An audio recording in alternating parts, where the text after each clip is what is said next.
Let's begin with a quiet moment.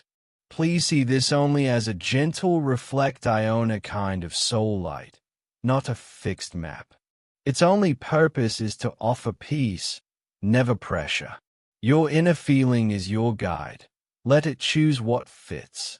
What comes through is a sense of lasting significance. This wasn't a passing chapter. Something in the quiet tells me this connection did more than touch two hearts, it changed two spirits. And though things feel unresolved, understand this. The divine sees the whole story with perfect clarity. And in their deepest part, so do they. The impression is strong. They attempted to return to their old life, but it no longer fit. They declared themselves fine, buried the memories, and turned down the volume on everything that echoed you. Yet the echo remained, like a root quietly growing beneath a paved road, like a tide that pulls, regardless of the shore's resistance. It surfaced in their coldness. It hummed beneath their busyness. It was present even in unfair blame, because facing their own awakening was the true, harder task. Here is the essential insight to hold. What you shared was a spiritual awakening, not just a romance. It connected to a core in them that everyday life rarely stays. You became a window, not just a mirror showing a possibility they hadn't dared to claim and a truth they weren't ready to live. This is why their distance now isn't contentment. The sense I get is they are in a season of profound internal reckoning. They are wrestling with a change that feels too vast to name. So right now, they are containing the feeling, not resolving it. They are numbing the longing, not releasing it. They are showing indifference while hiding the unsettled spirit within. Because to them, you represented a crossroads, a moment of truth that made all other paths feel dimmer by comparison. That level of soul recognition does not expire. It becomes a quiet compass within them. The recurring sense of this isn't about fatigue, it's about foundation. You helped uncover a part of them that had been waiting. That revelation, once given, cannot be taken back. It is now a permanent part of their inner world. And that is the most meaningful bond of all. This connection was more than a simple encounter. It was a key that turned a lock inside them they'd forgotten existed. Their spirit recognized you before their logic could build a wall. That's the tension you feel. A part of them is terrified by the responsibility of this knowing, while a braver, more honest part is gently surrendering to it. The surrender is winning. It's easy to think real care would announce itself with clear words. But profound connection often arrives as a whisper, not a shout, especially when someone is translating a new feeling through an old vocabulary of fear and self-protection. Their quiet isn't emptiness.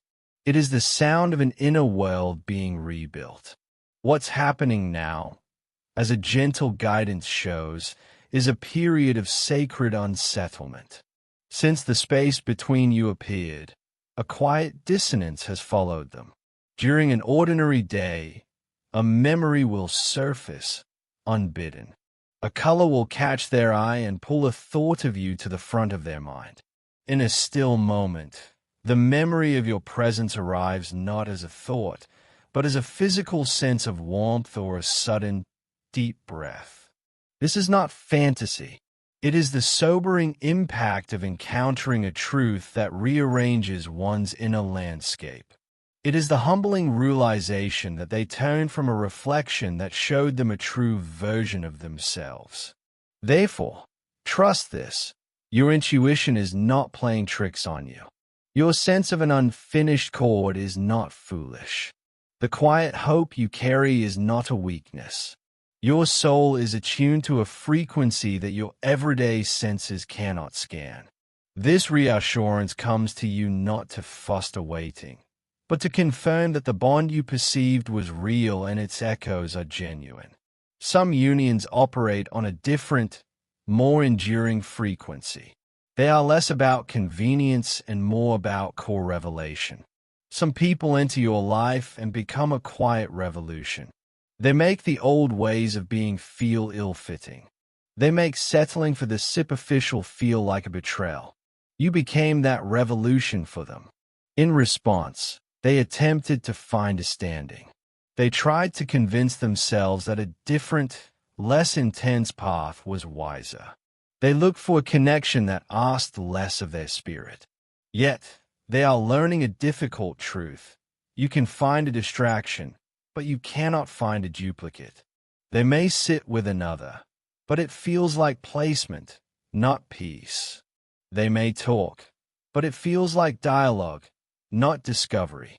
There is no resonance, only routine. So even when they share a room with someone new, their inner self makes a silent, involuntary measurement. Not because the other person is lacking, but because you provided a light by which everything else is now seen. Their laughter may sound, but it doesn't reach their eyes.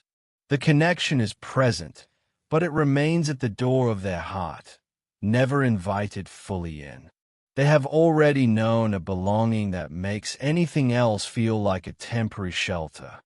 This may mean they were physically there, but a quiet part of their spirit was always journeying back to you. I understand how that might stir a deep current within you.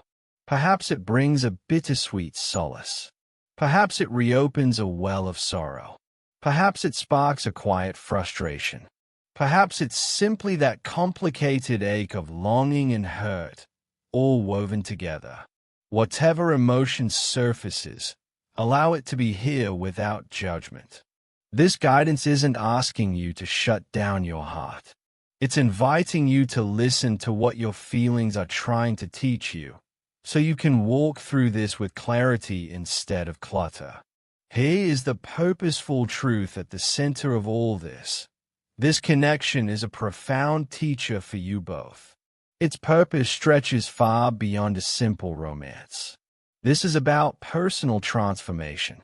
It's a course in maturity, a lesson in letting go of stubborn pride, a masterclass in learning to love with openness, without strategies or games. Ultimately, it is preparing each of you to become someone capable of holding a treasure you might once have been too afraid to claim. There's a private struggle happening for them, one the angels highlight. In their solitude, old conversations replay. They recall your gentle patience. They remember the unique safety they felt simply being near you. They remember how you understood their depths without ever using it against them. And that is what quietly dismantles their defenses, the realization that they didn't just walk away from a person. They stepped away from a feeling of peace. They risked leaving behind a sense of home. And a true home is not easily forgotten. There are nights they wake suddenly, with the memory of you resting in their chest like a settled fact. There are times they look for traces of you, not from a place of malice, but from a simple human missing. They draft messages they never send, playing out the conversation in their mind. They wonder about timing, about second chances, about whether the path back is still open. Yet, even amidst that hesitation, the pull remains. For heaven does not place a seed of true purpose within two souls only to let it wither from fear or stubbornness. Sometimes, divine timing allows for a season of waiting, not because the promise has failed, but because the people involved need to grow into it. Some stories cannot resume in the old way. Some love must return healed, not just hungry. Some bridges must be rebuilt with the sturdy materials of truth and self-awareness, not just the fleeting flame of longing. This is the real meaning behind this pause you feel. It is not a punishment. It is not abandonment. It is sacred preparation. As timeless wisdom reminds us, a true purpose remains steady. This doesn't mean you force a reunion. It means you don't lose your center when the journey takes an unexpected turn. It means you refuse to break your own spirit trying to manage another person's path. It means you focus on your own alignment. So if a return ever happens, there would meet a version of you who has grown stronger in your own light, not one who has grown smaller in hope. And please, hold this final guidance close. Do not let spiritual hope become a cage. My role is not to have you wait on pause forever. It is to affirm your worth, to validate the truth of your feelings, and to confirm that what you shared held profound meaning while reminding you that your life is still beautifully and completely your own. Your peace belongs to you. Your healing is your journey. If a path ever converges again, it must be because they have chosen to walk in their truth, not because you have chosen to stand still in the past. This is why the message always returns to your inner foundation. The goal is a heart that remains open and tender, but with boundaries that are strong and clear. It is to love deeply, without ever disappearing in the process. Your spirit is being called to a hopeful resilience, not a helpless waiting. Your heart is meant to stay open, but we see no longer a place for the same pain to find a familiar welcome. And yes, their awakening is unfolding. It is not being sparked by pressure, nor by any outside influence. It is being kindled by a sacred fire, the kind that burns away illusion, exposes reality, and finally compels a person to stand before the truth they've spent so long avoiding. As ancient wisdom reminds us, a divine gift, once given, is never taken back. And sometimes a connection itself is that gift, a calling to grow, to heal, to return to what is real, and to finally stop fleeing from a love that asks you to be whole. The angels indicate they are beginning to tally the cost of their pretense. They are feeling the price of their pride. They are bearing the quiet weight of what they sent away. This realization often wears the face of silence first, because a deep regret can be deafening inside someone who hasn't yet learned the words to bridge the gap. But a shift is taking root. In its own perfect time, divine movement happens. This is not about a date on a calendar, but a state of the soul. It means alignment. It means readiness. It means the moment when the truth they carry finally becomes heavier than the fear that holds them back. And now, a gentle whisper, this balance is starting to change within them. A new courage is stirring. Their vision is clearing. They are growing weary of the race away from their own heart. They are also afraid, terrified you will not welcome them, that you will turn them away, that they have shattered something sacred beyond repair. They are scared of what this truth will demand, the release of old comforts, stale habits, empty distractions, and shallow patterns. Because a love of this depth requires absolute honesty. It demands growth. It demands responsibility. This is why their return, should it come, will not be a casual text. It will be a reckoning, a confession, a moment where they finally speak the truth they fought so hard to silence, not because you demanded it, but because their own spirit refused to endorse the lie any longer. There's a verse that speaks of an everlasting love, a drawing with kindness.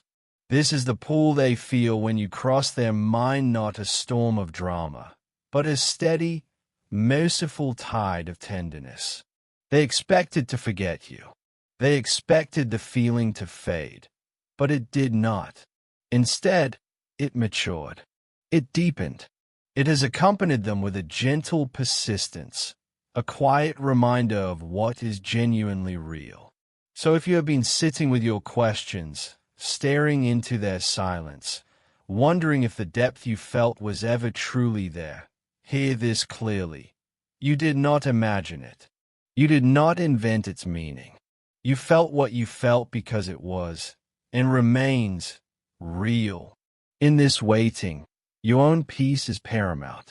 The divine presence draws near to the heart that is hurting, and that includes you. It also includes them.